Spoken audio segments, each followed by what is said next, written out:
Thank you for being a champion within Stepwise Lego Academy to raise awareness and also bring us all together to continue living to the promise of making an impact.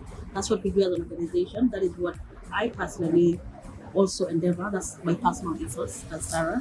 And I am also very grateful for introducing us to Grace. So, Eunice, the floor is yours. Why are we here? My journey with autoimmune began way back in 1988 when I started having joint pains, high fevers, loss of weight, loss of appetite, and we started moving from hospital to hospital. When we came across a neighbor who was coming from taking his son to hospital, he told us of a doctor, a pediatrician. We visited him. He diagnosed me with juvenile idiopathic arthritis. It's a type of arthritis that attacks children. I'm Grace. I was diagnosed with scleroderma last year, July. It causes tightening of the skin and the connective tissues. At times, it's painful. It's not really painful, but itchy. So I was put on steroids. Steroids are one of the medication that deals with inflammation. And I recovered very well and very fast. I was able to go back to school until months later when now the drugs could not work anymore. The doctors could not tell what it was, so he referred me to Kenyatta, where I was on medication until a doctor came and diagnosed me with lupus. I had started getting sick way earlier in high school because my hands used to get really cold, and then they turn color. Okay. So they become bluish. So when I got to campus, I was getting weaker. But it's like whenever I would go back to school, I think because of the walking and the hassles in schooling, I'd get back sick again. 1991, I traveled to the UK.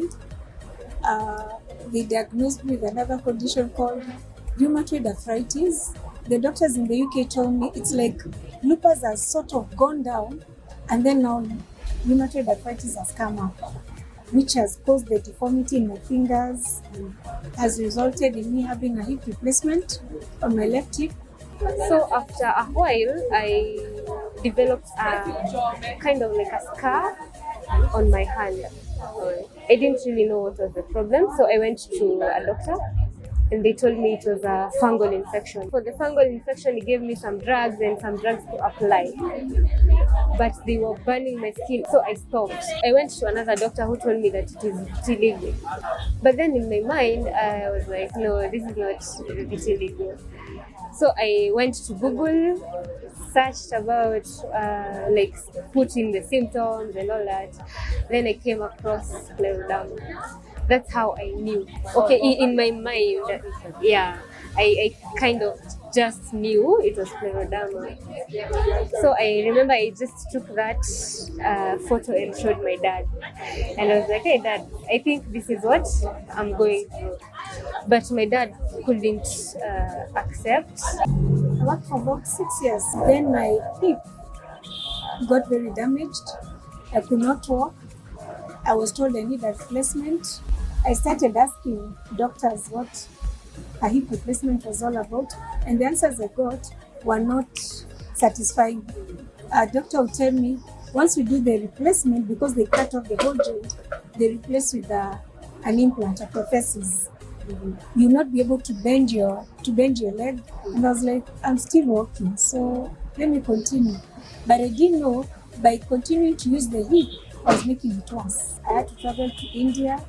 When I traveled to India, at that time, I already had lung infection, mostly autoimmune, especially lupus.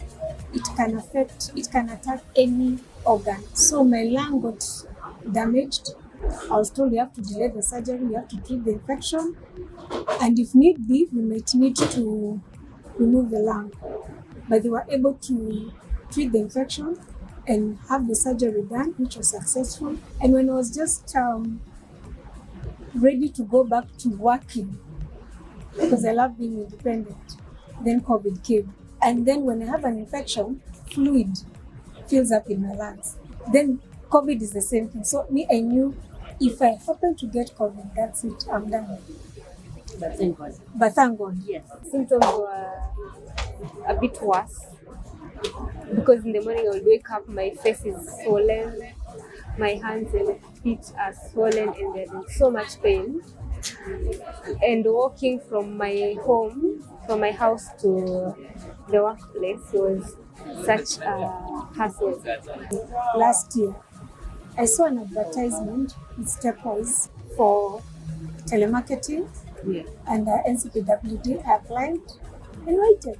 I didn't want to put my hopes high. And one Monday, I'm just lying thinking about my life, and I get a call from Stepwise. I think it was from Victoria. She told me there's an opening for telemarketing. Can you be available for the interview? And I said yes. So I prepared myself, did the interview. By the grace of God, I passed.